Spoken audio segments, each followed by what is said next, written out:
even without doing any activity, you can still manifest what you want. If you organize these 4 dimensions in one direction and keep it unwavering in that direction for a certain period of time, now he believes Shiva will do it for him and it will happen. So is Shiva going to come and build your house? No, I want you to understand, God will not lift his little finger for you. What has not happened till now on this planet can happen tomorrow. Human beings are capable of making it happen tomorrow.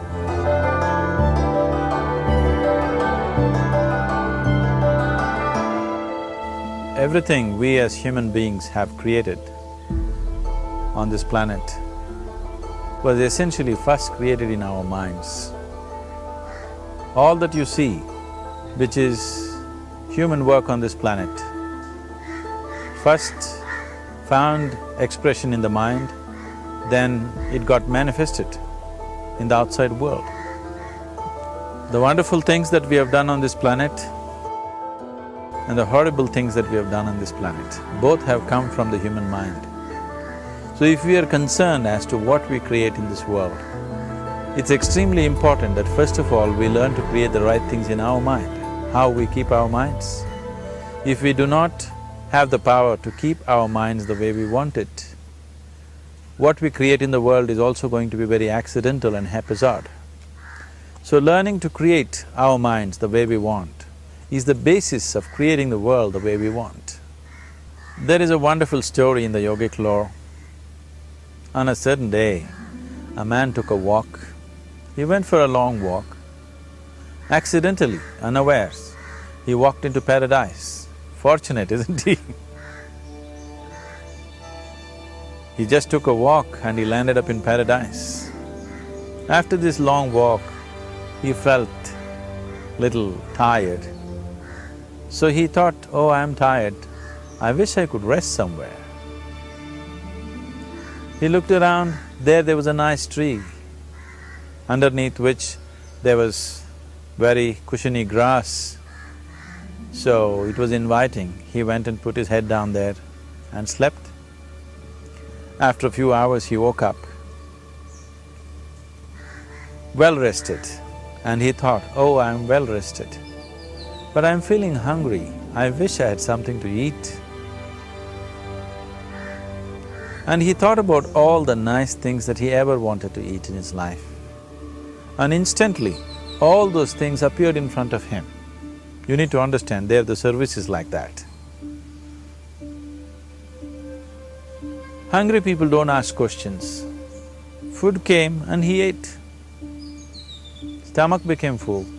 Then he thought, oh, my stomach is full, I wish I had something to drink.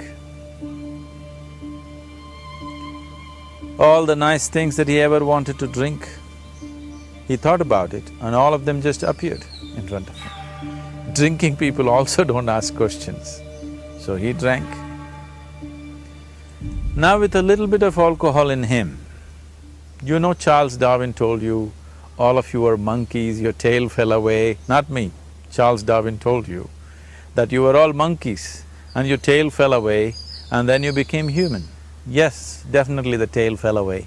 But the monkey, in yoga, we always refer to an unestablished mind as markata, which means a monkey.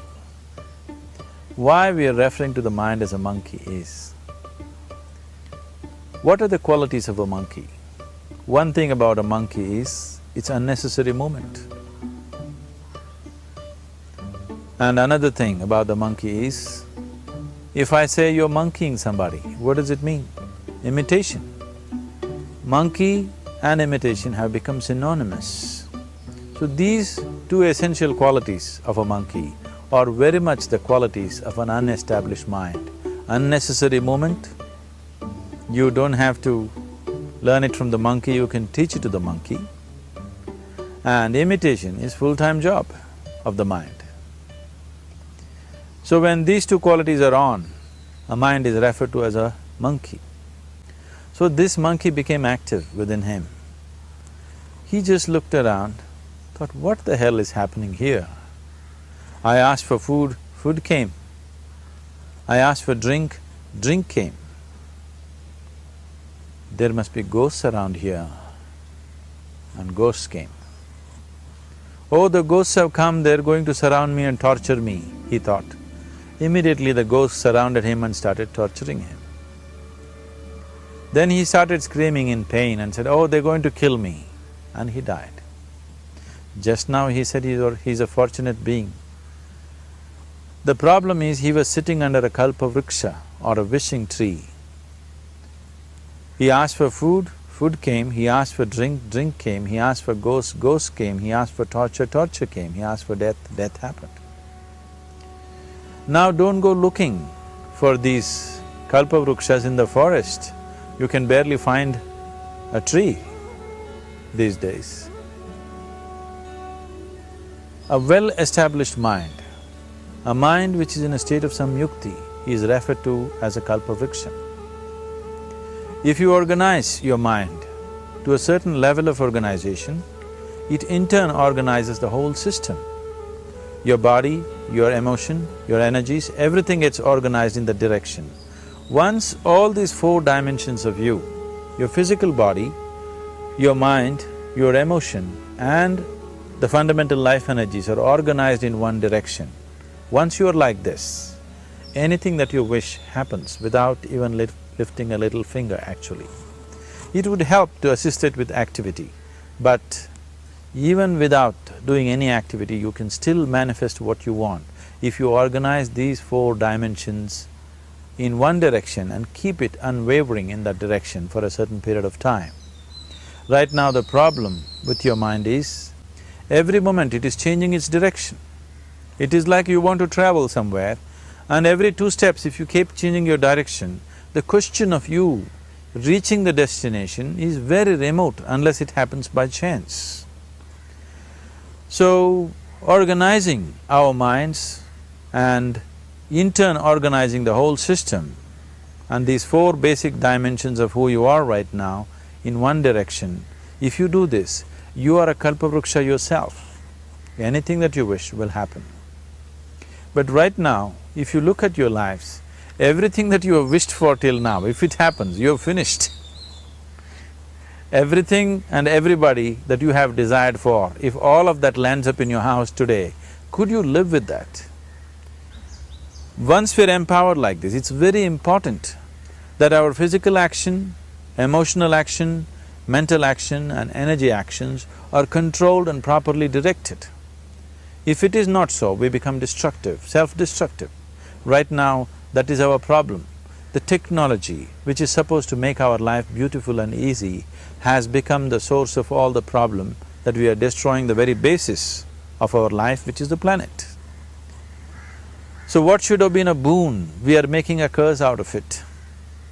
What has brought incredible levels of comfort and convenience to us in the last 100 years or so has also become a threat to our life simply because we are not conscious action, we are in a compulsive state of action.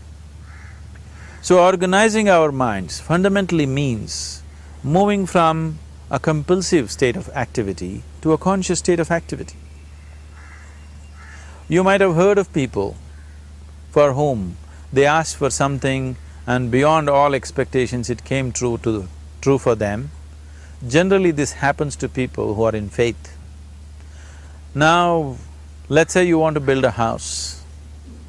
If you start thinking, oh, I want to build a house, to build a house I need 50 lakhs, but I have only 50 rupees in my pocket, not possible, not possible, not possible. The moment you say not possible, you're also saying I don't want it. So on one level, you're creating a desire that you want something, on another level, you're saying I don't want it. So in this conflict, it may not happen. Someone who has some faith in a god or in a temple or whatever, who is simple-minded, faith works only for those people who are simple-minded.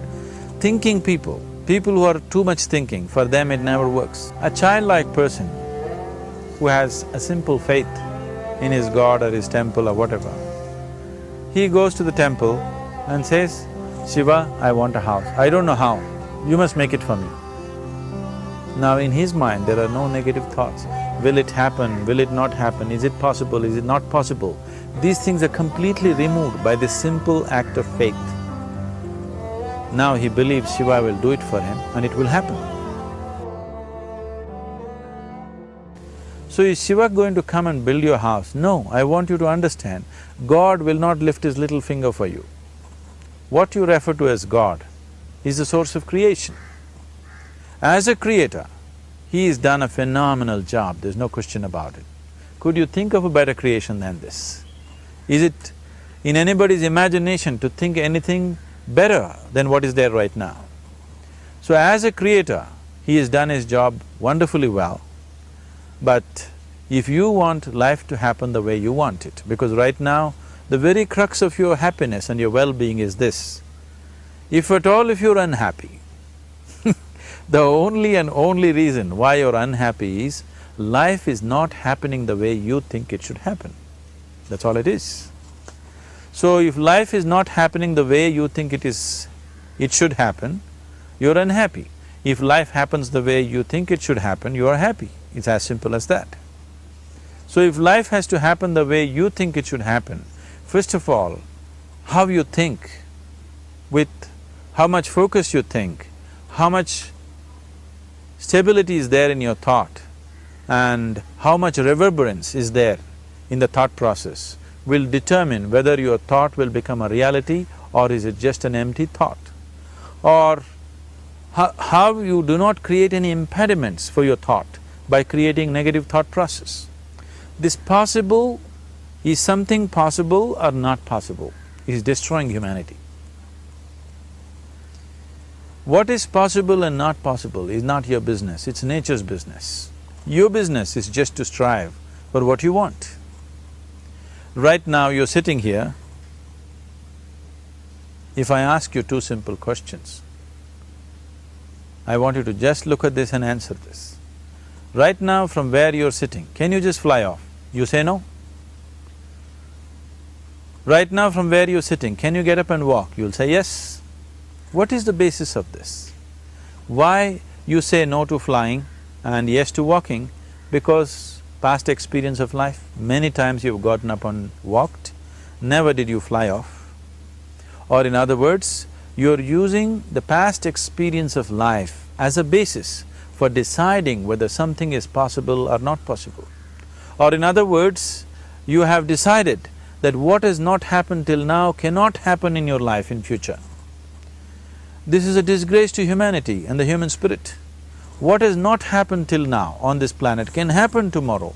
Human beings are capable of making it happen tomorrow.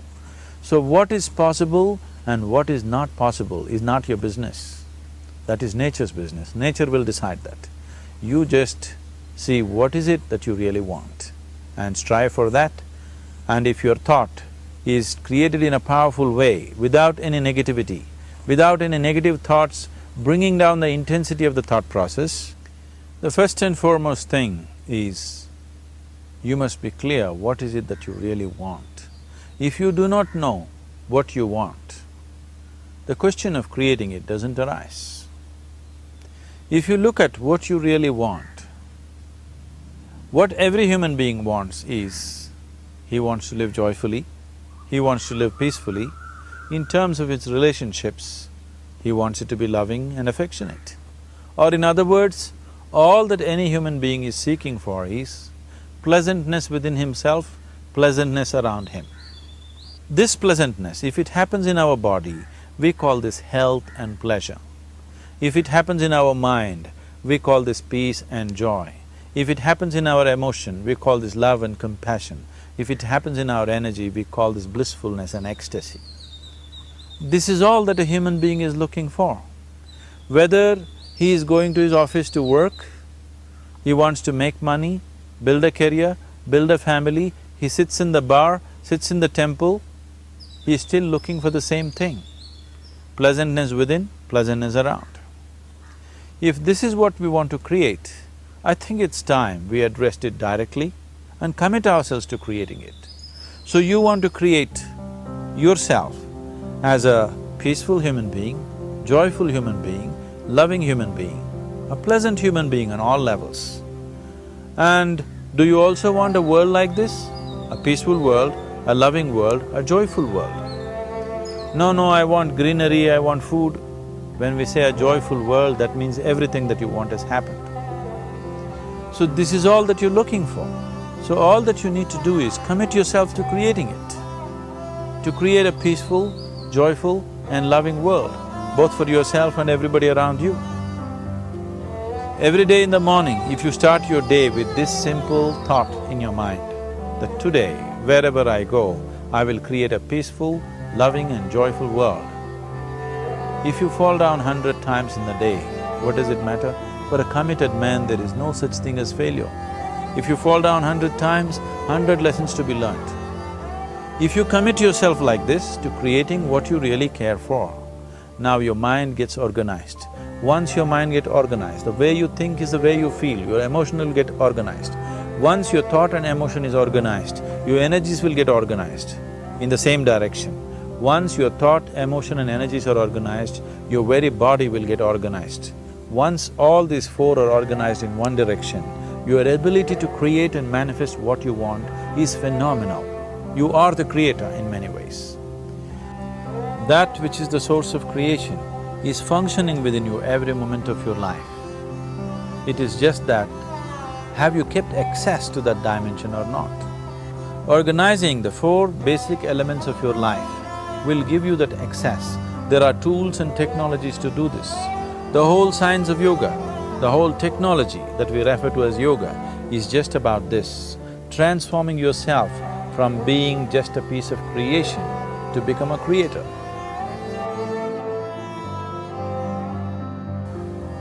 It is my wish and my blessing that every human being in this world should have this access to the source of creation within himself, so that he can function here as a creator, not just as a piece of creation.